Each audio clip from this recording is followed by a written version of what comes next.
we are incredibly honored to have a tech visionary with us, Roshni Malhotra, the chairperson of HCL Technologies. Roshni, thank you so much for joining us today.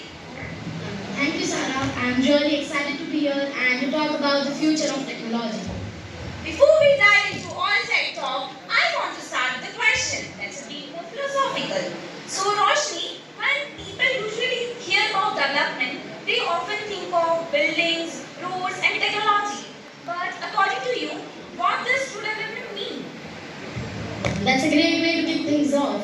When I think about development, I think about three key aspects. First is economic growth, second is social progress, and third is digital inclusion. To me, development isn't about just building a next skyscraper or launching a new gadget.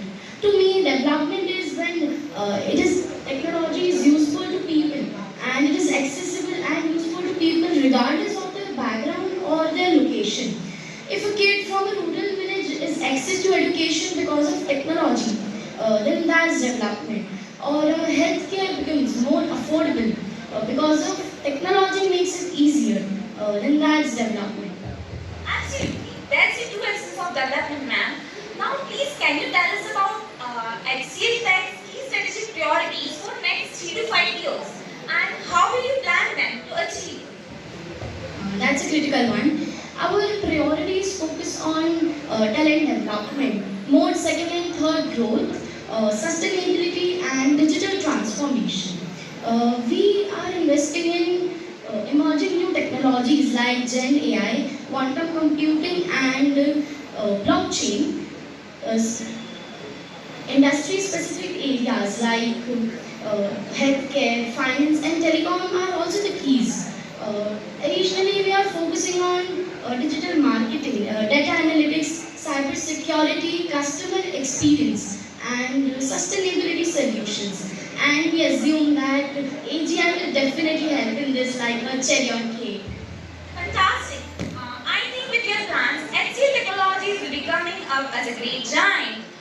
Now, please, secondly, can you briefly explain the difference between AGI and AI, which we usually use today? Sure.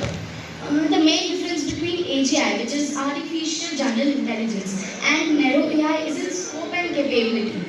Narrow AI, which we use today, is specifically designed to perform specific tasks like facial recognition, language translation, or playing chess really well. But it can't go beyond those tasks.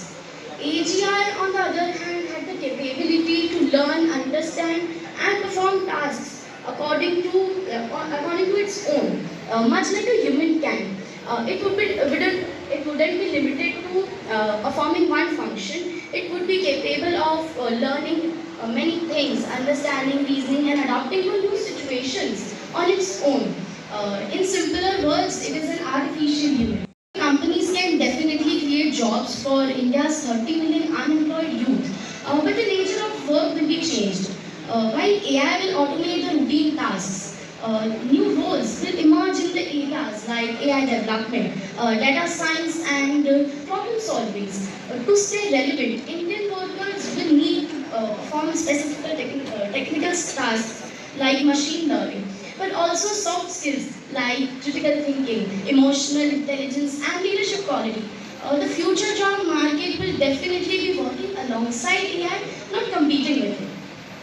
So, ma'am, as you're a big advocate and you believe that AI is good for humankind and AI's future like empathy and creativity is more important than ever. But still, in some ways, technology has reduced our role in many areas. But how do you see AI augmenting humanity rather than detracting from it? Absolutely. AI is like that helpful friend who does the dishes so that you can enjoy the party. But AI is not here to just replace us. AI is here to handle the boring stuff, giving us more time for creativity, empathy, and meaningful connections. Sure, tech sometimes makes us feel more connected to Wi-Fi than each other, but AI regulating the tasks, it gives us time to focus on what makes us human. So it is not here to take over. It is here to give us time for a time and space for taking the decisions. decisions that truly make our future better.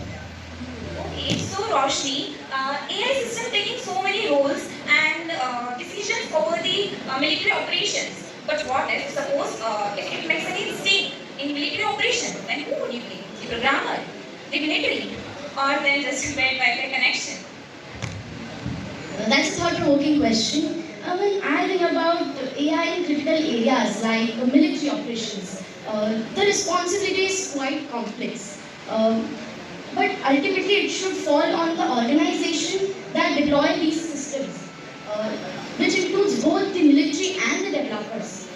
The programmer designs AI, but the military is responsible for how it uses it in real-life situations. Blaming it on bad Wi-Fi might sound humorous, but in serious matters. So if we come on future, if future is none other than the upcoming youth, so on that account, ma'am, what advice would you like to give to them who are really passionate about technology and who really wanted to contribute into the future? So my advice is very simple. That stay curious. Technology is moving so fast, and the only way to keep up is by just learning continuously. Don't be afraid to experiment and fail. Some of the best innovations comes from mistakes only. So always remember that technology is a tool, not the end goal. Use it to solve the problems and to help your others and to help yourself and to make more opportunities for yourself and for your community also. And just don't forget to fun along the way. After all, what's the point of all this technology if we can't enjoy the ride? Thank you so much, Roshni, for this enlightening conversation. I hope listeners would have enjoyed it and leave this conversation with lots of learning.